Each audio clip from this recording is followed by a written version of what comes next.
The New York Yankees defense, terrible. They committed 4 errors in the 8-4 loss. Anthony Volpe has 13 errors this year. The team has 52. That means Volpe has 25% of the errors of the team. And if you add in Jazz, well, granted, he was playing third base, but and now he's back to second, but you add in Jazz, that's 24 out of 52 errors. 52 errors is not the worst. The Red Sox have 82 errors. Their defense is offensive, worse than the Yankees. But the thing that the Yankees have, if you look closer, is they actually have a problem with fielding percentage. They have a problem with positioning, and they have a problem that's lasted more than this season, more than last season, if you remember the World Series against the Dodgers. This has been an issue with this team for a long time.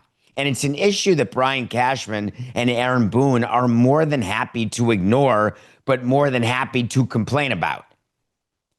Except then they defend it.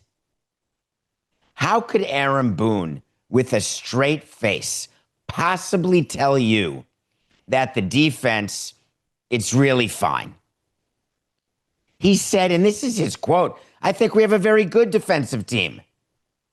Well, the numbers would say otherwise. After a game like last night where you commit 4 errors, obviously you can't say your defense is good. But when you say that you're a good team, what it means is that that game was the exception. And I think a neutral observer would say that's not an exception, actually. That's the rule that the Yankees play under, where they don't believe that pitching and defense wins titles. I don't know what they believe wins titles, because whatever it is they believe in, they're not winning titles. It seems to me that the Yankees look panicked. It's only a series in July. There are 3 games out going into the series. You lose 2 out of 3, you're 4 out.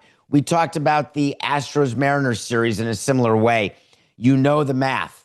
The difference between a sweep or getting swept and then just a series loss, it's an insanely large difference. Where you were 3 back, now you're 4 back. If you had swept them, you'd be tied. If you get swept, you're 6 back. Easy math.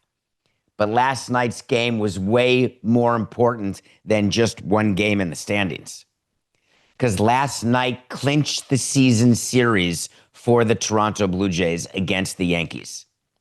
And if you don't remember, that's how tiebreakers start. There's no more game 163.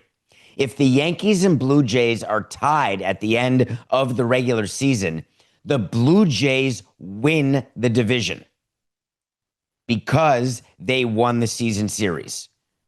They've won 7 of 10 games with 3 to go. Even if the Yankees sweep, the Blue Jays win the season series 7-6. That means that the Blue Jays, if you look in the standings, you see them as 4 games up on the Yankees. That's not accurate. They're 5 games up on the Yankees, because the Yankees have to win the division outright in order to win the division. And the way baseball playoffs work now, that matters. The top 2 records of the division winners get the first round bye. If you've got the 3rd best record of the division winners, you've got to play a wild card series. And in a 3-game series, while you will host all 3 games, it is still an absolute bigger crapshoot than even the rest of October. So the Yankees find themselves in this hole. And what was Aaron Boone so angry about? The same thing that all of these managers get upset about: balls and strikes, consistency. They want the calls, and they've got... So, a little funny thing, side note here, Coca. When a manager argues balls and strikes, I think we can all agree that where managers sit, their angle is not as good as an umpire's angle who's right behind the catcher. Managers are often, they're at the end of the dugout, toward the home plate side of the dugout. The first and third base dugout is where most managers stay. And they're looking diagonally. They can see up, down, very hard to see inside, outside. And frankly, from the angle, it can be hard to see up, down. And I've spoken to all 60 managers I had over my career, and there was one very consistent thing that they would say is, yeah, you know, we argue balls and strikes. Hard for us to tell. We got the video guys looking. We look at the hitter, we look at the catcher. It depends if we're pitching or hitting or which side we're on. But we ourselves, very hard to tell.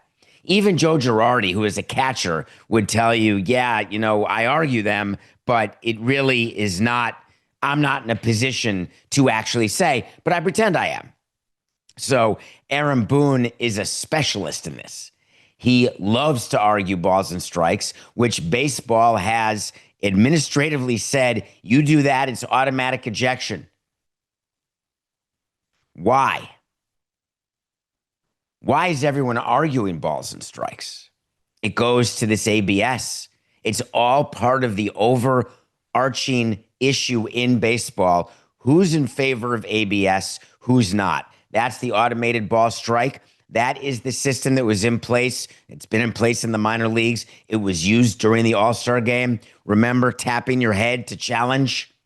And then it looks like the tennis match where you get the T-Mobile look at it and, oh, there's a little pink and you got yourself a strike, or there's no pink and it's a ball.